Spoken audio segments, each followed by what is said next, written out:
Hello दोस्तों, स्वागत है आपका फिर से इस वीडियो में। मुझे पहले लगा था कि जो वीडियो है ये दोनों सिंक्रोनाइज करके ही मैं इसको अपलोड कर दूंगा, लेकिन फिर चीज़ें जो है वो काफ़ी लंबी चली गई। वो जो वीडियो है मेरा हैंड राइटिंग और सॉरी जो पेपर प्रेजेंटेशन का है वो काफ़ी लंबा चला गया, और फिर जो वॉच टाइम है वो भी फिर बहुत लंबा चला गया। तो लोग जनरली इतना प्रेफर नहीं करते, जल्दी निपटा लेते ये चीज़ों को। तो इस वीडियो में हम समझेंगे कि जो चीज़ें हैं डीवीडी को लेकर, जो गलत फहमियाँ हैं टीचर स्टूडेंट और मैं खुद। तो इसके बारे में मैं तो ऐसा कुछ महान व्यक्ति नहीं हूँ, लेकिन कुछ जो चीज़ें एज अ स्टूडेंट मैंने समझी, और जो चीज़ें हैं समझनी आपको भी चाहिए, उसके उसके बारे में हम इस वीडियो में डिस्कस करेंगे। तो जानते हैं। Okay, so first of all DVD. DVD क्या है? तो डीवीडी एक शॉर्ट बुक है जो कि अ, हमें हेल्प करती है एग्जामिन सिलेबस कंप्लीट करने में। तो चीज़ें है हर ईयर्स को लेकर, first year second year third year, हर ईयर के लिए सेमिस्टर वाइज उनके पास डीवीडी है। और मैं जनरली जब सेकंड ईयर में था, मैं डिप्लोमा किया तो डायरेक्ट सेकंड ईयर में था, तो मुझे टीचर्स के साथ जब डिस्कस हुआ तो उन्होंने प्रीफर किया कि भाई बोले जो रेफरेंस बुक है वही पढ़िए। डीवीडी वगैरह उसमें काफ़ी ज़्यादा मिस्टेक्स होती है और चीज़ें थोड़ी रॉन्ग सी होती है। तो मैंने फिर प्रिपेयर किया कि भाई डीवीडी को हाथ भी नहीं लगाना, और जो हमारी रेफरेंस बुक है, अभी हमारे कॉलेज की जो लाइब्रेरी फैसिलिटी है वो भी काफ़ी अच्छी है, तो वहाँ पर इजीली मुझे बुक्स मिल जाते हैं, अवेलेबल हो जाते हैं। तो मैं उनका ही प्रिपेयर किया।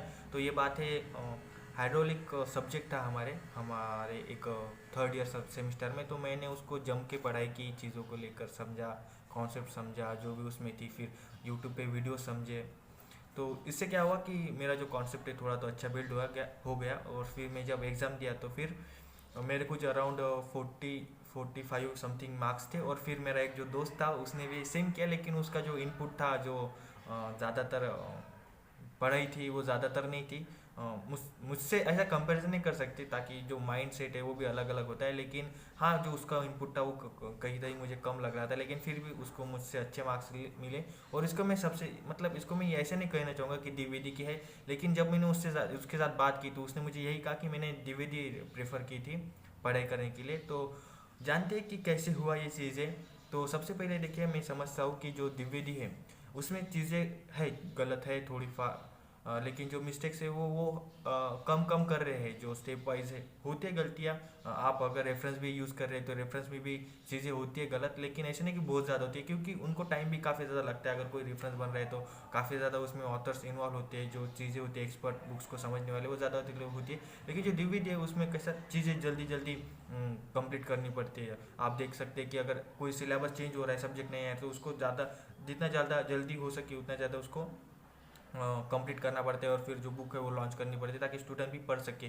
तो ये चीज़ें होती है करके, फिर उसका जो गलतियाँ है वो ज़्यादातर उसमें दिख जाती है। लेकिन इसका मतलब ये नहीं कि आप टोटली उसको गलत समझ सके। तो यही है, अगर टीचर कहते हैं आपको कि रेफरेंस बुक इस्तेमाल करिए, डीवीडी का कुछ फ़ायदा नहीं कह सकते, लेकिन कुछ मदद नहीं होंगे आपको, तो ये मुझे कहीं तो भी थोड़ा रॉन्ग लगता है। अगर आप डीवीडी यूज़ कर रहे हैं तो करिए, उसमें कोई दिक्कत नहीं है। अगर आपके पास रेफरेंस बुक लेने की या फिर परचेस करने की लाइब्रेरी से इशू नहीं हो रही चीज़ें आपके पास, अगर लाइब्रेरी भी नहीं है तो डीवीडी आपका एक ऑप्शन हो सकता है, तो आप डीवीडी को परचेस कर सकते हैं। और जो दूसरी चीज़ें हैं, एक मिनट में आपको डीवीडी ही दिखा देता हूँ। डीवीडी है एनएमसीपी की, मैं अभी मेरे दोस्त से लेके आया हूँ, इससे ही पढ़ाई कर रहा था जनरली। अभी इसका ही पॉइंट ऑफ व्यू मेरे में मतलब ये हो गया कि मैं पिछले 7-8 दिन से डीवीडी को कंटिन्यूसली पढ़ रहा हूँ, चीज़ें समझ रहा हूँ उसमें क्या है क्या नहीं। तो मैंने एक समझा चीज़ों को लेकर कि जो डीवीडी है उसमें काफ़ी ज़्यादा जो चीज़ें वो सिंप्लिसिटी मैनर में है। आप अगर आपका पोर्शन देखें तो पोर्शन जो है उसमें काफ़ी इजीली कंप्लीट किया है हर चीज़ों को लेकर, और आपको ऐसे ढूंढना नहीं पड़ता। वेदर एज अगर आप रेफरेंस बुक लेंगे तो उसमें चीज़ें ढूंढनी पड़ेंगी आपको, और कुछ कुछ चीज़ें ऐसी होती है जो एक्स्ट्रा आपको फिर पढ़ने में आ जाएंगी, या फिर जो एक लिंक रहती है आपका एक सिलेबस को लेकर वो नहीं मिलता है रेफरेंस बुक में। अगर आप आपके टर्म एग्जाम के लास्ट दिनों में पढ़ रहे हैं, जनरली क्या होता है कि इंजीनियरिंग में आपको भी पता है कि जो टाइम है उसका खूब इंपॉर्टेंस भी रहता है, और टाइम भी नहीं मिलता है चीज़ों को लेकर। और फिर जो हमारे स्टूडेंट है वो तो काफ़ी डोप आदमी है, जो फिर एग्ज़ाम के लास्ट दिन तक ही पढ़ेंगे, लास्ट दिन में ही पढ़ेंगे। तो उनके लिए जो रेफरेंस बुक है वो तो फिर काफ़ी हेक्टिक हो जाती है। तो जो एन क्या कहेंगे इसको, डीवीडी जो है वो एक अच्छा ऑप्शन प्ले करती है। तो अगर आप डीवीडी पढ़ रहे हैं तो प्रेफर करिए कि चीज़ें जो है वो लिमिट ही रखिए, ज़्यादातर मत पढ़िए। जो चीज़ें उसमें दी गई है वो वहाँ तक ही रखिए, लेकिन आपका जो बैकग्राउंड क्या कहेंगे उसको कि बैकग्राउंड कॉन्सेप्ट है वो ज़्यादातर क्लियर नहीं होंगी। बस जितनी चीज़ें आपको एग्जाम में पूछी गई है उतनी ही आप बता सकते हैं। कि इसका थोड़ा डिसएडवांटेज मुझे लगा। और देखिए इसको मतलब मैं एक मेरा जो सुझाव है और मैं जो करने वाला हूँ और जो कर रहा हूँ अभी, उसके बारे में डिस्कस करते हैं। तो मैं ये नहीं चाहूँगा कि मैं खुद दो चीज़ों पर पैर रख के चलूँ, जैसे अपना अजय देवगन चल रहा है। ऐसा नहीं होता चीज़ों को, बीच में कोई ना कोई प्रॉब्लम आ ही जाती है। तो मैं क्या सुझाव देना चाहूँगा, या फिर मैं जो कॉन्सेप्ट मेरा जो है वो मैं ऐसा अपनाना चाहूँगा कि देखिए जो सबसे पहले सिलेबस होता है, तो सिलेबस जो है आप अच्छे से देख लीजिए। आपका जब टर्म चालू होता है, सेम चालू होता है, तो तभी आपके पास सिलेबस आ जाते हैं। तो जो सिलेबस है वो देख लीजिए, उसमें क्या क्या दिया गया है, क्या क्या नहीं। तो अगर आप स्टार्टिंग में कुछ रेफरेंस यूज़ कर रहे हैं, तो रेफरेंस अगर आप यूज़ करें तो आपको जो नोटबुक है वो आपको हैंडल करनी पड़ेगी। ये सबसे इम्पोर्टेंट चीज़ है कि जो रेफरेंस है उसमें आप जो भी चीज़ें पढ़ रहे हैं वो आपको सिंक्रोनाइज करना पड़ेगा आपके एक नोटबुक में, और उसको सिलेबस वाइज आपको लिखना पड़ेगा। आपको टीचर्स भी पढ़ाते हैं कॉलेज में, लेकिन आपको तो पता है अच्छे से कि हमारे जो इंजीनियरिंग डिपार्टमेंट की इंजीनियरिंग एजुकेशन सिस्टम की थोड़ा हालत ये है। जो चीज़ें हैं तो स्टार्टिंग में तो टीचर्स काफ़ी लेस मतलब इतना कुछ इम्पोर्टेंट नहीं देते। फिर जो चीज़ें होती है एकदम धड़ाधड़ धड़ाधड़ एक ही दिन में पूरा सब्जेक्ट चैप्टर वाइज कंप्लीट कर डालते हैं। और इसमें मैं गलती सिर्फ टीचर्स को नहीं दूंगा, स्टूडेंट भी है।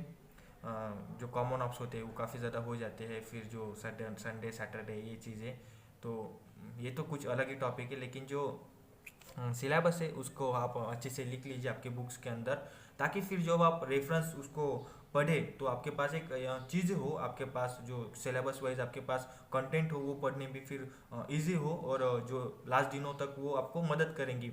और आप अगर डायरेक्टली शिफ्ट होते हो डीवीडी के ऊपर, तो मुझे नहीं लगता कि ये करना चाहिए, क्योंकि आप जो कॉन्सेप्ट है, मेन कॉन्सेप्ट है, वो भूल जाओगे या फिर आप समझ नहीं पाओगे। तो ट्राई करिए कि आप वीडियो लेक्चर के थ्रू जाएं। मतलब कि मैं अभी गेट की प्रिपेयर कर रहा हूँ, तो जो अब मैं ट्रांसपोर्टेशन की डीवीडी प्रेफर कर रहा था, तो उसमें जो चीज़ें गई थी वो मुझे समझ आ रही थी, क्योंकि मैंने जो उसके पीछे का लॉजिक है, कॉन्सेप्ट है, वो पढ़ा था। तो जो चीज़ें फिर वो ऐसी ही हो जाती है। तो मैं ऐसा प्रेफर करूँगा कि आप अगर किसी कॉन्सेप्ट को पढ़ रहे हैं, डीवीडी को पढ़ रहे हैं, तो सबसे पहले वीडियो के थ्रू कॉन्सेप्ट जो है वो समझ लीजिए। आज तो ऐसी चीज़ें है कि जो इंटरनेट पे फैसिलिटी एजुकेशन की वो काफ़ी ज़्यादा इजी हो गई है, एक्सेसिबल। तो आपको बस यूट्यूब पर जाना है, आपका जो कॉन्सेप्ट है अभी जो मैंने इक्विवेलेंट व्हील लोड का देखा था ट्रांसपोर्टेशन का, वो पढ़ लीजिए। उसमें आधा घंटा का 1 घंटा चला जाएगा। लेकिन इतना भी टाइम नहीं, तो जस्ट सिंपली आप उसको रन टाइम फास्ट कर सकते हैं और आप समझ सकते हैं। और फिर आप गो थ्रू हो जाइए इस एनएमसीपी की डीवीडी के ज़रिए, तो आपको जो चीज़ें वो भी हो जाएंगी। और हाँ भाई, डीवीडी आपको इंक्रीज कर देते हैं मार्क्स। आप अगर रेफरेंस से जा रहे हो तो रेफरेंस में थोड़ी चीज़ें आपको ज़्यादा कॉन्सेप्ट हो जाएंगे और टाइम भी ज़्यादा लगेंगी। लेकिन जो डीवीडी आपको एक पक्का आपके जो एग्जाम्स है उसमें ज़्यादा मार्क्स दिला देंगे, आपको पासिंग दिला देंगे। और हैट्स ऑफ दैट डीवीडी, ताकि ये जो है हमें इतनी हेल्प कर रही है। मुझे भी पहले ऐसा ही लग रहा था कि भाई डीवीडी में तो अपने पूरे इस इंजीनियरिंग लाइफ में नहीं पढ़ने वाला हूँ, हाथ भी नहीं लगाने वाला। लेकिन फिर जब मैंने चीज़ें पढ़ी तो मैं उनका थोड़ा फैन सा हो गया हूँ। अभी जनरली मैं प्रेफर करूँगा यही चीज़ है कि मैं डीवीडी ले लूँगा अगले सेम से और फिर उनको ही पढ़ना चालू करूँगा। क्योंकि मेरे तरफ दोनों भी चीज़ें हैं, मुझे गेट भी प्रिपेयर करना है, उसको ज़्यादा टाइम देना पड़ेगा। और फिर जो मेरे एग्जाम्स है इंजीनियरिंग के उसको भी देना पड़ेंगे, क्योंकि उसके ज़रिए मुझे गेट की तरफ जाना है, तो वो भी मुझे प्रिपेयर करना है। तो जो मेरे लिए है डीवीडी एक थोड़ा बेटर ऑप्शन हो रहा है इसमें। तो मैं गेट भी कर रहा हूँ, उसके साथ साथ इधर भी फिर डीवीडी प्रेफर कर रहा हूँ। तो यही चीज़ें सलाह रहेंगी। वीडियो काफ़ी ज़्यादा लंबा हो जाता है, और इतना भी लंबा नहीं, मुझे नहीं लगता कि कितने लोग देखते हैं, कितने जन के अंदर ये इम्पोर्टेंस जो इस वीडियो का है या फिर जो ये चीज़ें हैं वो जा रही है। लेकिन मैं ट्राई करता हूँ मेरे हर एक वीडियो से कि कुछ ना कुछ आपके पास पॉजिटिव ही पहुँचे। और होप करता हूँ आपको इस वीडियो में कुछ अच्छा लगा होगा। आप मैं समझ सकता हूँ कि जो लॉन्ग फॉर्मेट है अभी पुश भी नहीं कर रहा है यूट्यूब, फिर भी मैं वो डाल रहा हूँ। लेकिन क्या है, कुछ चीज़ें जो है वो लॉन्ग फॉर्मेट में ही डालना पड़ता है, क्योंकि जो चीज़ें हैं वो समझने में थोड़ा तो टाइम लगता है। ऐसा नहीं हो सकता कि एक क्या 60 सेकंड्स में सारी चीज़ समझ जाए।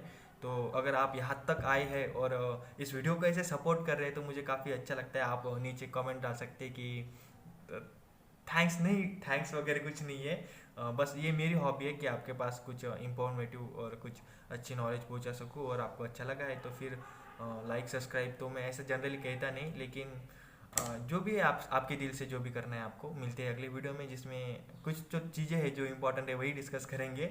और thank you for this watching this video, और इस चैनल को सपोर्ट करने के लिए।